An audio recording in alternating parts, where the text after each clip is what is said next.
और पाखंडवाद का दिनों दिन प्रचार होते रहा, बढ़ता चला गया और सदग्रंथ समाप्त हो गया। अब उसका वर्णन अब कबीर बीजक से सुने, जो गोस्वामी जी ने लिखे हैं।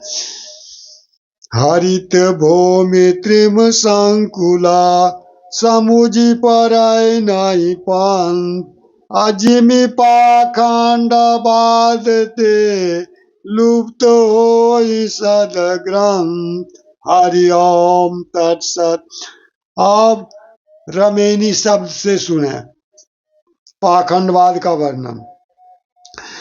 अंतर ज्योति शब्द एक नारी, हरि ब्रह्मा ताके त्रिपुरारी।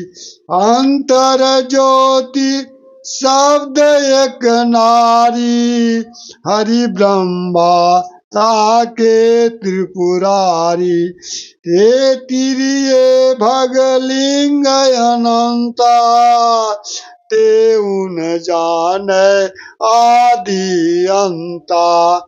बाखरी एक विधाते कीने, 14 ठहर पाठ सोलिना। हरिहर ब्रह्मा महतो नाऊ, अतिन पुन तीन बसावल गाँव। अंतर ज्योति अर्थात अंतरात्मा के ज्ञान, अंतर ज्योति अंतर की प्रकाश अर्थात अंतरात्मा के ज्ञान शब्द अर्थात जिसमें मनुष्य अपनी भावना को अभिव्यक्ति करता है, तथा नारी अर्थात कल्पना शक्ति तथा मन शक्ति मन की शक्ति, इनके द्वारा ही विष्णु ब्रह्मा और शंकर जी की उत्पत्ति हुई।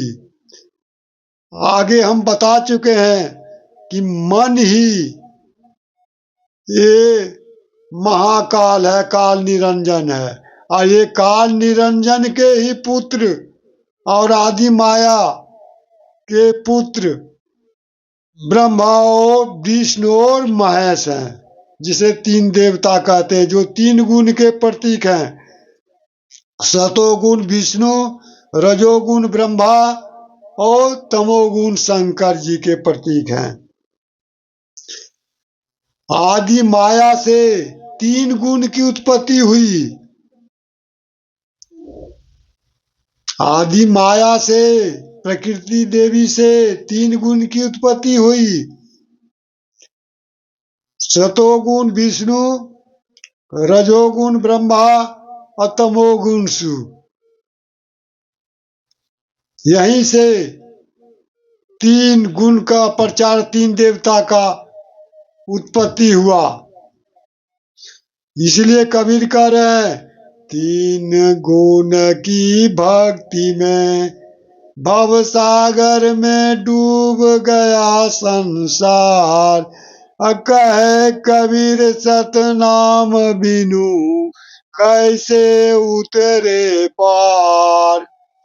तीन गुण के भक्ति में अर्थात ब्रह्मा विष्णु और महेश शंकर जी के भक्ति में सारा संसार 84 में डूब गया। कबीर साहब यहाँ बता रहे हैं कैसे भवसागर पार होगा। सतनाम बिनु, जब तक सतपुरुष परमात्मा का सनातन धाम प्राप्त नहीं होगा, अक्षर पुरुष परम अक्षर पुरुष का ज्ञान नहीं होगा, तब तक कैसे 84 से छुटकारा मिलेगा। देखें अब यहीं से ये मन की शक्ति से ही ब्रह्मा विष्णु और शंकर जी की उत्पत्ति हुई।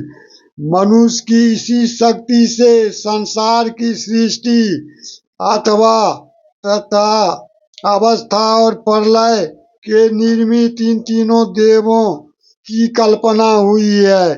इन्हीं तीनों देवों ने के से भागलिंग यानी स्त्री पुरुष की उत्पत्ति हुई। इतनी देवताओं से स्त्री पुरुष की उत्पत्ति हुई।